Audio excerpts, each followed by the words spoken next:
Welcome back to the Operation Freedom YouTube channel. What we do here is shine the light of truth on the deep state. They hate that. We do it figuratively with our presentations. We do it literally with our sponsor's product, PatriotLegacy.com. PatriotLegacy.com, featured product of theirs, the Patriot Beacon. 6 overall lighting functions. In addition, solar powered, don't need batteries. You can charge your other devices like your phone from it. In addition, you got a compass, you got a window breaking hammer, and you got a seatbelt cutter. Plus, if those deep state dweebs get just a little bit too close to you, blast them with this. They're gone. Go to patrioticlegacy.com, patrioticlegacy.com. Get yourself, your kids, your grandkids, your car. Can carry it with you anytime. patrioticlegacy.com, the Patriot Beacon.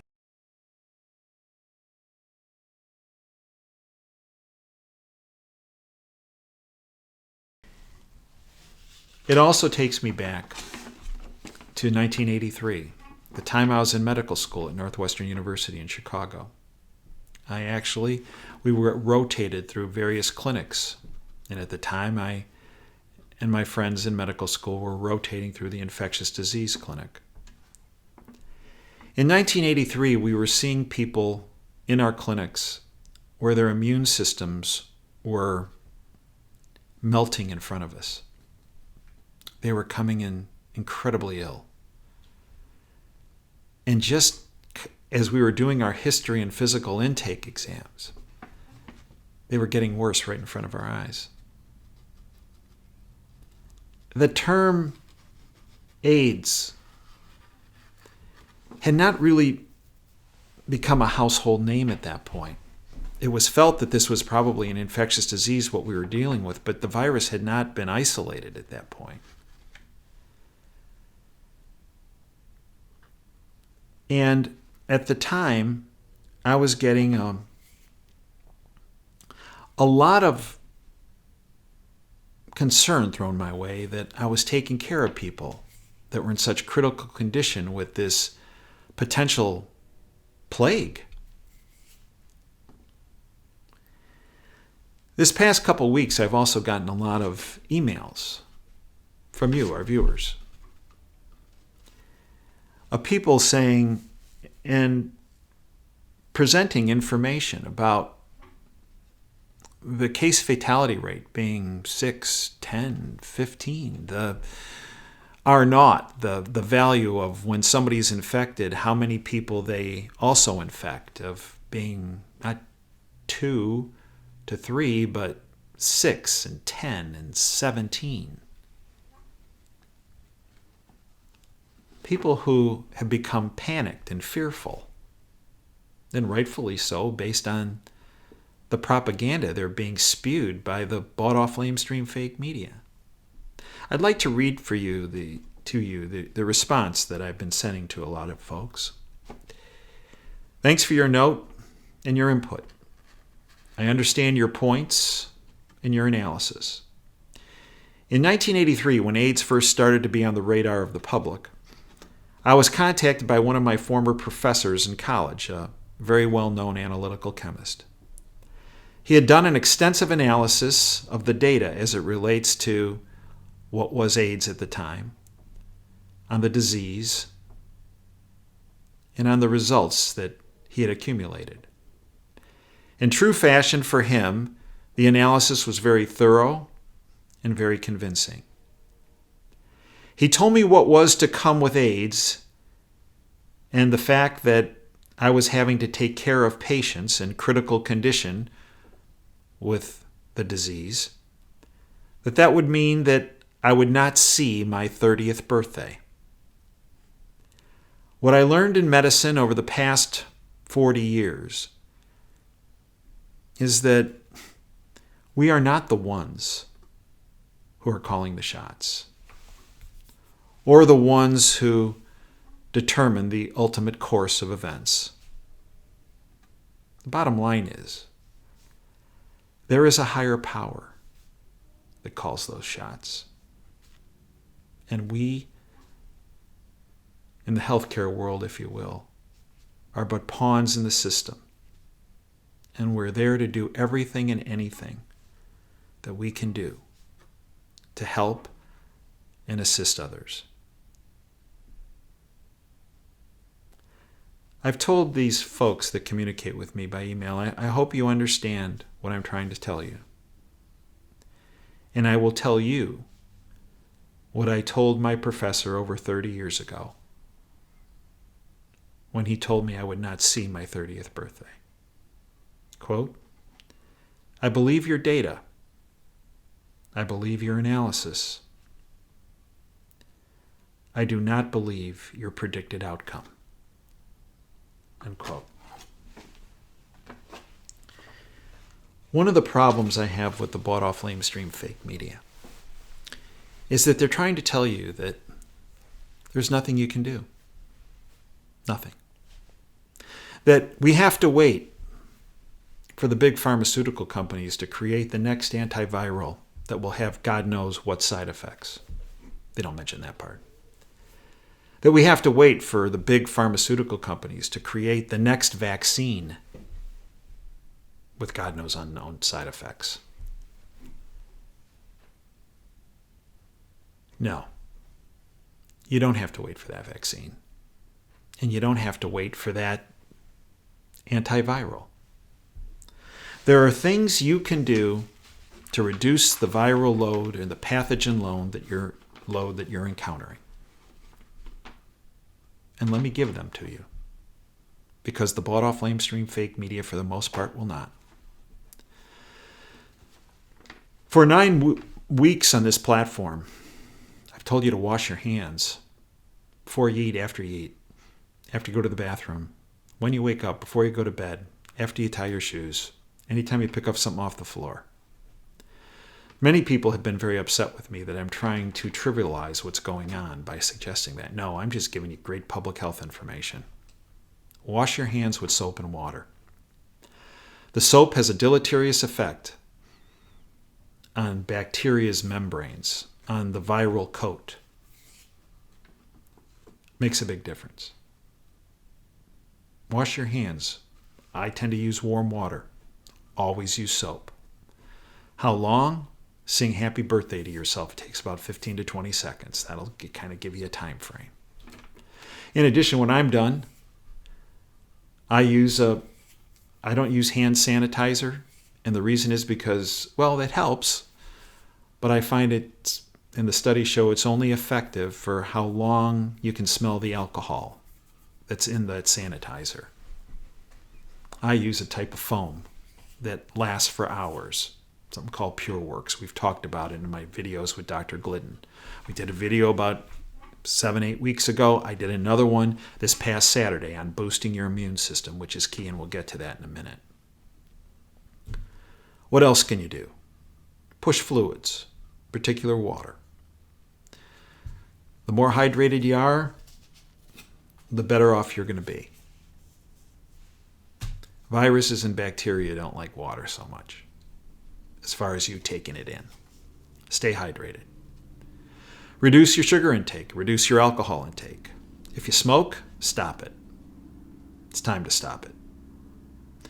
Simple things. Don't lick envelopes. Use a sponge.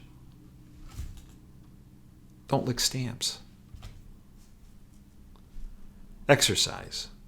Sleep. When you brush your teeth, use disposable paper cups. I always, after I'm done brushing my teeth, take a little spritz of hydrogen peroxide and spritz the toothbrush. And I always gargle afterwards. Just some basic steps. But the key is to boost your immune system. Boosting your immune system, which you can do by nutrifying properly. There are things you can also consider taking. And we outline those in the videos with Dr. Glidden. And I'm going to have our IT people put a link, at least to the latest one. The recommendations that the CDC gave in that 4-page outline are very important. Now, many people are down on the CDC, as I have been as well in the past, but we don't throw the baby out with the bathwater. I believe those recommendations were put together through Dr. Fauci and Dr. Birx, and I believe they are very, very good. There's one other thing you can do. Now that you might be quarantined or now that you might be working from home, you can make a couple phone calls. Yeah, you'll probably get answering machines, but leave the message on the machine. One of the ways in which I believe our country has escaped some of the ravages of this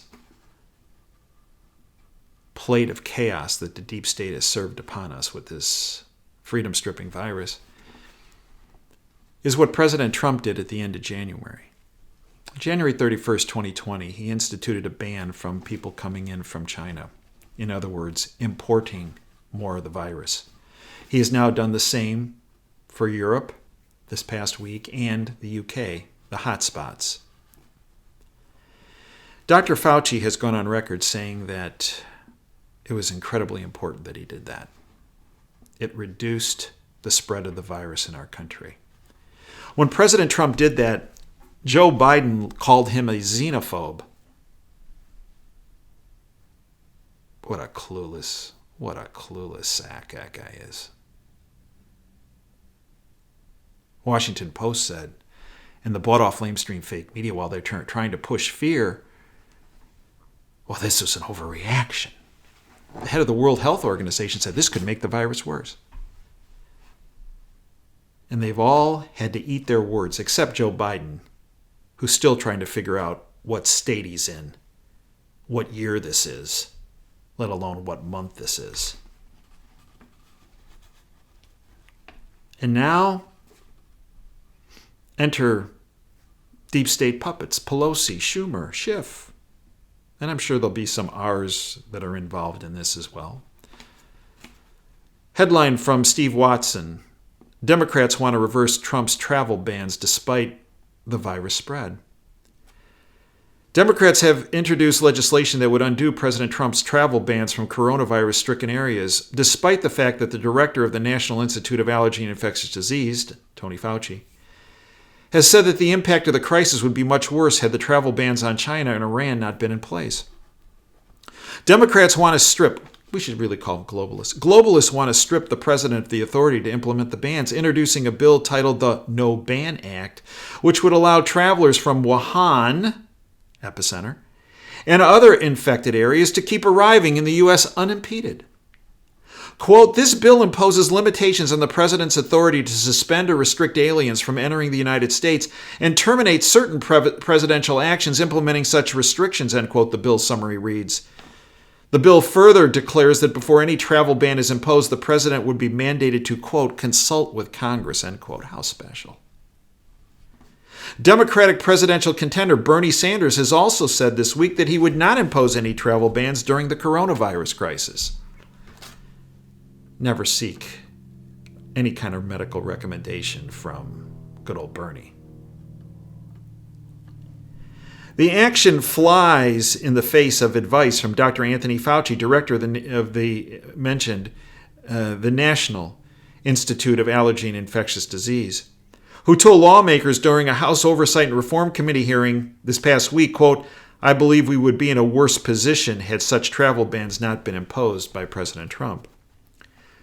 Fauci went on to say, quote, whenever you look at the history of outbreaks, what you see now in an uncontained way, and although we are containing it in some respects, we keep getting people coming into our country that are travel related. We've seen that in many of the states that are now involved. We will see more cases and things will get worse than they are right now. How much worse? They will depend on our ability to do two things. To contain the influx of people who are infected coming from the outside and the ability to contain and mitigate within our own country. Fauci's comments regarding travel restrictions have been echoed by the New England Journal of Medicine, which recently reported, quote, at least on a temporary basis, such restrictions may have helped slow the spread of the virus, end quote. Yet, Biden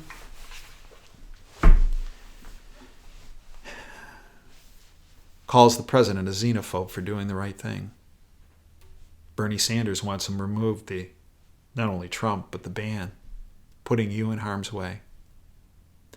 I believe what Joe Biden and Nancy Pelosi and Bernie Sanders are doing, if implemented, would be a criminal act and put every American in harm's way. They are being hazardous to your health. You need to make a couple calls, even if it's to leave a voicemail. This No Ban Act needs to be deep sixed.